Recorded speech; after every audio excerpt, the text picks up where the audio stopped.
Salut les amis, j'espère que vous allez bien. Aujourd'hui, je vais vous parler du QI financier numéro 2, comment protéger notre argent. Alors, avant toute chose les amis, si mes vidéos vous plaisent, abonnez-vous à la chaîne et cliquez sur la cloche pour être tenu au courant des prochaines vidéos qui sortiront. Je vais donc vous parler du QI financier numéro 2, un des plus importants, comment protéger votre argent. Certaines personnes, entreprises ainsi que l'État cherchent constamment à nous soutirer de l'argent. Il est important de protéger notre argent contre les prédateurs financiers, comme j'aime bien les appeler. Le QI numéro 2 se mesure par le pourcentage de votre revenu que vous arrivez à conserver, les amis. Je vous donne un exemple. Je gagne 100 000 dollars par mois. Mon ami gagne 100 000 dollars par mois. D'accord? C'est un exemple. Mon ami, à la fin du mois, il lui reste 50 000 dollars parce qu'il a eu 50 000 dollars d'impôts. Moi, je me suis débrouillé, je me suis entouré des bonnes personnes, je me suis formé. Du coup, je paye que 25 000 d'impôts, il me reste donc 75 000 dans ma poche. On peut dire que j'ai un QI financier numéro 2 qui est plus important que celui de mon ami, puisque à la fin du compte, il me reste plus d'argent alors qu'à la base, on gagne la même chose. C'est ça qu'on appelle le QI financier numéro 2. Aujourd'hui, on a les bureaucrates qui pensent que payer des impôts est bon pour la société. Le problème, c'est que les bureaucrates, ils ne savent pas comment gagner de l'argent. Donc, qu'est-ce qu'ils font? Ils résolvent un problème, on ne sait pas comment gagner de l'argent, bon, on va le prendre dans les poches des gens par les taxes. La part des revenus versés au fisc augmente régulièrement et que ce soit sous n'importe lequel des gouvernements. Vous remarquerez, ça ne fait qu'augmenter. Et ce sont les revenus modestes en général qui payent le plus le prix.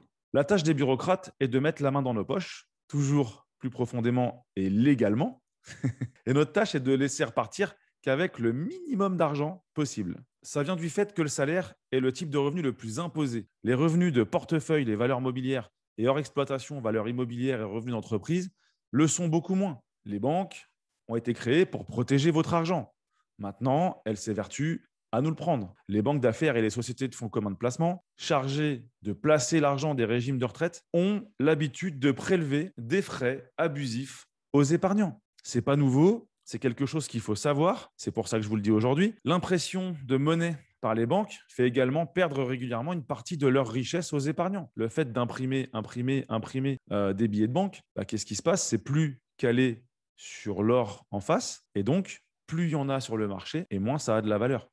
On est d'accord que tout ce qui est rare coûte plus cher. Pour chaque somme placée en banque, celle-ci est autorisée à octroyer un prêt 20 fois supérieur, écoutez bien, un prêt 20 fois supérieur à un emprunteur, tout en lui demandant un taux d'intérêt largement supérieur à celui qu'elle procure à l'épargnant. Elles encaissent. Beaucoup de courtiers en bourse, en immobilier, en obligations, en assurance sont avant tout des bons vendeurs, intéressés par leur commission. Vous pouvez reconnaître un bon courtier lorsqu'il investit lui-même dans ce qu'il propose, par son désir de continuer à parfaire ses connaissances et par sa volonté d'établir une relation avec vous, donc avec moi aussi, au-delà de la transaction. Ça, c'est un bon courtier. Et c'est comme ça qu'on évalue un bon courtier. Les courtiers ont intérêt à vous faire multiplier les opérations d'investissement, mais que ce soit dans l'immobilier ou en bourse, la multiplication des opérations revient à multiplier vos frais et donc vos taxes.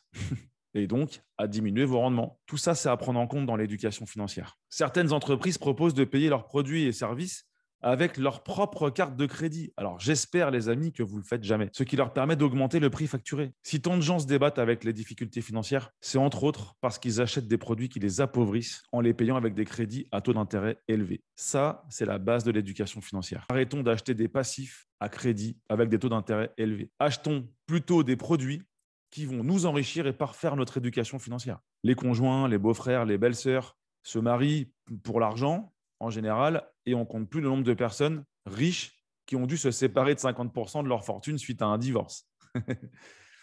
Donc, qu'est-ce qu'il faut faire? La signature d'un contrat de mariage permet, entre autres, de ne pas avoir à partager les actifs en cas de séparation. Prévoyez également, via un testament ou autre, de choisir de léguer vos actifs à ceux que vous aimez, afin qu'ils ne soient pas lésés par d'autres. La mort est la dernière sortie. Et c'est encore un moment où les prédateurs apparaissent, ou devrais-je dire, les vautours. Certains prédateurs utilisent le système judiciaire pour s'enrichir.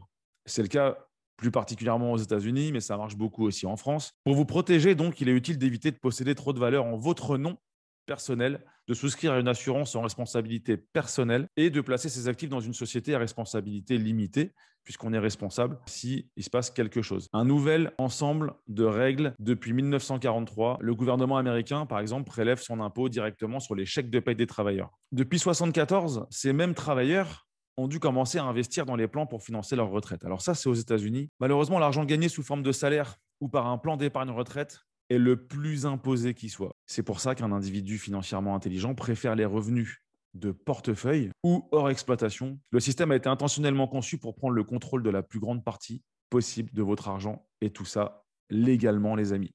Ce que je vous ai appris aujourd'hui va vous servir forcément dans votre vie dès aujourd'hui. Si vous mettez en place ce que je vous apprends régulièrement, vous allez vous enrichir forcément et vous n'aurez de moins en moins de problèmes financiers. Voilà les amis, cette vidéo touche à sa fin.